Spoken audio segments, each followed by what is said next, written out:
नागपूरच्या भोसले राजांच्या पराक्रमाची साक्ष देणारी एक तलवार सध्या आंतरराष्ट्रीय बाजारामध्ये लिलावात ठेवण्यात आली आहे।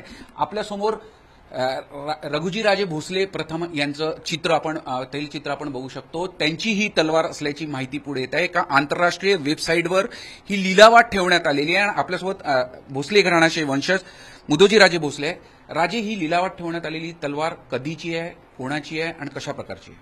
ही तलवार प्रथम राजे रघुजी महाराजांची तलवार आहे। हिला धोप म्हणतात। ही दोधारी तलवार आहे आणि ही त्यावेळेस आमचं असं म्हणणं आहे की 1853 ते 1863 याच्यामध्ये ब्रिटिशांनी एक फार मोठी लूट केली होती नागपूरकर भोसल्यांच्या खजान्याची। त्या लूटमध्ये ही तलवार त्यावेळेस गेली असेल किंवा एखाद्या अधिकाऱ्याने ती लपून छपून घेऊन गेला असेल आणि कालांतराने त्यांनी ती विकली असेल। हे असे दोन प्रकार या ठिकाणी हे होऊ शकतात। राजे एक जाणून घेऊ इच्छितो आमच्या प्रेक्षकांना सुद्धा, ही तलवार नेमकी आता जी विक्री ठेवली आहे ही आता ही मध्ये जी तलवार ठेवली त्याच प्रकारची आहे? ही त्याच प्रकारची ही धोप तलवार आहे। याला दुधारी ही दुधारी तलवार असते ही आणि हिला धोप म्हणतात। काय वैशिष्ट्य आहे त्याची? मूठ कशी आहे जी विक्रीला ठेवलेली आहे? त्याच्यात नेमकं नक्षीकाम कसं आहे? काही सुवर्णाचं काम आहे का? नेमकं कशी आहे ही तलवार? मूठ जवळपास अशीच आहे तिची, कारण धोपला मूठ अशीच असते आणि त्याच्यावर नक्षीकाम आहे, सोन्याचं ह्याच्याने काम केलेलं आहे। त्यांचं महाराजांचं त्याच्यावर नाव लिहिलेलं आहे सोन्याच्या ह्याच्याने। आणि ती तलवारमध्ये एक मूठ कधी रुतावी नाही म्हणून त्यावर त्याचं मखमल किंवा त्यावेळेचं काही उलाण आपण म्हणतो ते त्याच्यावर हे केलेलं आहे। सगळ्यात महत्वाचं, रघुजीराजे भोसले यांचे अनेक पराक्रम गाजलेले आहेत, अनेक लढाया लढलेल्या आहेत। नेमकी ती तलवार कोणकोणत्या लढायांमध्ये वापरलेली असावी आणि कुठे कुठे ती वापरली गेली आणि कोणकोणत्या युद्धात होती? कारण बंगालचा दिग्विजय हा खूप मोठा आहे। कलकत्त्याचा जो हे झालाय त्याला आपण कटक बंगाल म्हणत होतो।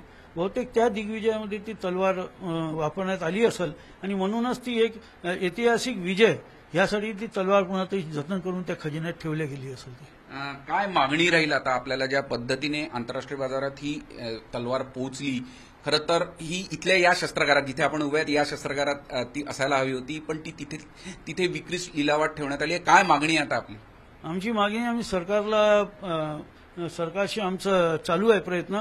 आम्ही त्यांना निवेदन करतो आहे की आपल्या महाराष्ट्राचे आमचे सांस्कृतिक मंत्री म्हणा, मुख्यमंत्री यांना आम्ही एक निवेदन देतो आहे। त्यांना विनंती करतोय की हे निवेदन आपण मोदी साहेब आणि शाह साहेबांना आपण हे करावं। आम्ही बी त्यांना निवेदन करतो आहे, कारण की हे सेंट्रल गव्हर्नमेंट जर ह्याला हे करल तर आपली तिथली जी एम्बेसी आहे ती तिथं बोलून जी बीट ह्यांनी ठेवली त्या बीटमध्ये जरी आपल्याला मिळाली तर सर्वांसाठी हे चांगलं होईल। त्याची जी बी कॉस्ट आहे सरकारला आम्ही द्यायला तयार आहे। आता नेमकी विक्री लिलावात ठेवली, काय कॉस्ट ठेवण्यात आली आहे? आणि अजून एक गोष्ट जाणून घ्यायची तो की ही जी तलवार आहे ही युरोपियन शैलीतली आहे असं म्हणतात। ही बनलेलीच युरोपियन शैली आणि ते तिथं त्यावेळेस मेटल जे होतं स्टील ते तिथलं फार चांगलं राहायचं म्हणून ती युरोपियनमध्येच बनलेली ती तलवार आहे। पण त्याच्यावर जे अक्षर आहे ते तिथं त्यांना मोडी आणि संस्कृत येत नव्हतं, ते आपल्या इकडंच येऊन ते लिहिले गेलेलं आहे।